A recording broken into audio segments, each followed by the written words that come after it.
हमारी आज की कहानी है भक्ति का प्रथम मार्ग है सरलता। एक आलसी लेकिन भोला वाला युवक था आनंद। दिन भर कोई काम नहीं करता था, बस खाता ही रहता और सोता रहता। घर वालों ने कहा चले जाओ, निकलो इस घर से, कोई काम धाम नहीं करते हो, बस पड़े रहते हो। वह घर से दूर निकल कर यूं ही भटकते हुए एक आश्रम में पहुंचा। वहां उसने देखा कि एक गुरुजी हैं, उनके शिष्य कोई काम नहीं करते, बस मंदिर की पूजा करते हैं। उसने मन में सोचा यह बढ़िया है, कोई काम धाम नहीं, बस पूजा ही तो करना है। गुरुजी के पास जाकर पूछा क्या मैं यहाँ रह सकता हूँ? गुरुजी बोले हाँ हाँ, क्यों नहीं, लेकिन मैं कोई काम नहीं कर सकता गुरुजी। कोई काम नहीं करना है, बस पूजा करनी होगी। आनंद ठीक है, वह तो मैं कर लूँगा। अब आनंद महाराज आश्रम में रहने लगे। न कोई काम न कोई धाम, बस सारा दिन खाते रहो और प्रभु भक्ति में भजन गाते रहो। महीना भर हो गया। एक दिन आई एकादशी। उसने रसोई में जाकर देखा खाने की कोई तैयारी नहीं थी। उसने गुरुजी से पूछा आज खाना नहीं बनेगा क्या? गुरुजी ने कहा नहीं, आज तो एकादशी है, तुम्हारा भी उपवास है। उसने कहा नहीं, अगर हमने उपवास कर लिया तो कल का दिन ही नहीं देख पाएंगे। हम नहीं कर सकते उपवास, हमें तो भूख लगती है।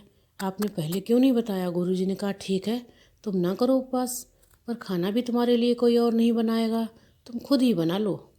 मरता क्या न करता, गया रसोई में। गुरुजी फिर आए। देखो, अगर तुम खाना बना लो तो राम जी को भोग जरूर लगा देना, और नदी के उस पार जाकर बना लो रसोई। ठीक है। लकड़ी, आटा, तेल, घी, सब्जी लेकर आनंद महाराज चले गए। जैसा तैसा खाना भी बनाया। खाने लगा तो याद आया गुरुजी ने कहा था कि राम जी को भोग लगाना है। वह भजन गाने लगा, आओ मेरे राम जी, भोग लगाओ जी, प्रभु राम आइए, श्री राम आइए, मेरे भोजन का भोग लगाइए। कोई ना आया तो बेचैन हो गया कि यहाँ तो भूख लग रही है और राम जी आ ही नहीं रहे। भोला मानस जानता नहीं था कि प्रभु साक्षात तो आएंगे नहीं, पर गुरु जी की बात मानना जरूरी था। फिर उसने कहा देखो प्रभु राम जी, मैं समझ गया कि आप क्यों नहीं आ रहे। मैंने रूखा सूखा बनाया है, आपको तरमाल खाने की आदत है, इसलिए नहीं आ रहे हैं। तो सुनो प्रभु, आज वहाँ भी कुछ नहीं बना है, सबकी एकादशी है, खाना हो तो यह भोग ही खा लो। श्री राम अपने भक्त की सरलता पर बड़े मुस्कुराए और माता सीता के साथ प्रकट हो गए। भक्त असमंजस में। गुरुजी ने कहा था कि राम जी आएंगे, पर यहाँ तो माता सीता भी आई हैं। मैंने तो बस 2 लोगों का ही बनाया है, चलो कोई बात नहीं, आज ही नहीं खिला देते हैं। बोला प्रभु, मैं भूखा रह गया, लेकिन आप दोनों को देखकर बड़ा अच्छा लग रहा है। लेकिन अगली एकादशी पर ऐसा ना करना, पहले ही बता देना कि कितने जन आ रहे हो, और हाँ, थोड़ा जल्दी आ जाना। राम जी उसकी बात पर बड़े मुदित हुए, प्रसाद ग्रहण करके चले गए। अगली एकादशी तक यह भोला मानस सब भूल गया। उसे लगा प्रभु ऐसे ही आते होंगे और प्रसाद ग्रहण करते होंगे। फिर एकादशी आई। गुरुजी से कहा मैं चला अपना खाना बनाने गुरुजी पर, थोड़ा ज़्यादा अनाज लगेगा, वहाँ 2 लोग आते हैं। गुरुजी मुस्कुराए, भूख के मारे बावला है।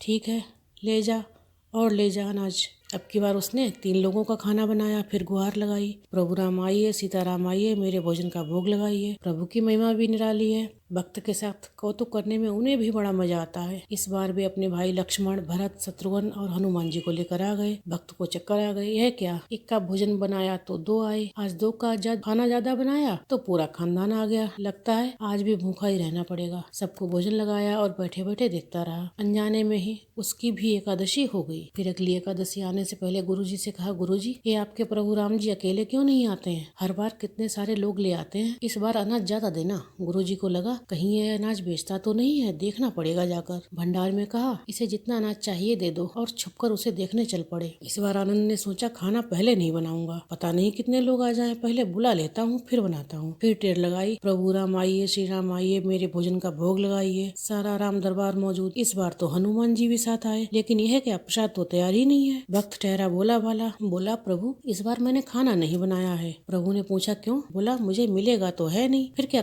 फायदा खाना बनाने का, आप भी बना लो, खुद ही खा लो। राम जी मुस्कुराए, सीता माता भी गदगद हो गई उसके मासूम जवाब से। लक्ष्मण जी बोले क्या करें प्रभु? प्रभु बोले बाकी इच्छा है, पूरी तो करनी पड़ेगी, चलो लग जाओ काम से। लक्ष्मण जी ने लकड़ी उठाई, माता सीता आटा छानने लगी। भक्त एक तरफ बैठा देखता रहा। माता सीता रसोई बना रही थी तो कई ऋषि, मुनि, यक्ष, गंधर्व प्रसाद लेने आने लगे। इधर गुरुजी ने देखा खाना तो बना नहीं। भक्त एक कोने में बैठा है। पूछा बेटा क्या बात है, खाना क्यों नहीं बनाया? बोला अच्छा किया गुरुजी आप आ गए, देखिए कितने लोग आते हैं प्रभु के साथ। गुरुजी गुरुजी बोले, मुझे तो कुछ नहीं दिख रहा है तुम्हारे और अनाज के सिवा। भक्त ने माथा पकड़ लिया, एक तो इतनी मेहनत करवाते हैं, प्रभु भूखा भी रखते हैं और ऊपर से गुरुजी को दिख भी नहीं रहे, और बड़ी मुसीबत है। प्रभु से कहा, आप गुरुजी को क्यों नहीं दिख रहे हैं? प्रभु बोले, मैं उन्हें नहीं दिख सकता। बोला, क्यों? वे तो बड़े पंडित हैं, ज्ञानी हैं, विद्वान हैं, उन्हें तो बहुत कुछ आता है, उनको क्यों नहीं दिखते आप? प्रभु बोले, माना कि उनको सब आता है, पर वे सरल नहीं है तुम्हारी तरह, इसलिए उनको नहीं दिख सकता। आनंद ने गुरुजी से कहा, गुरुजी, प्रभु कह रहे हैं आप सरल नहीं हैं, इसलिए आपको नहीं दिखेंगे। गुरुजी रोने लगे,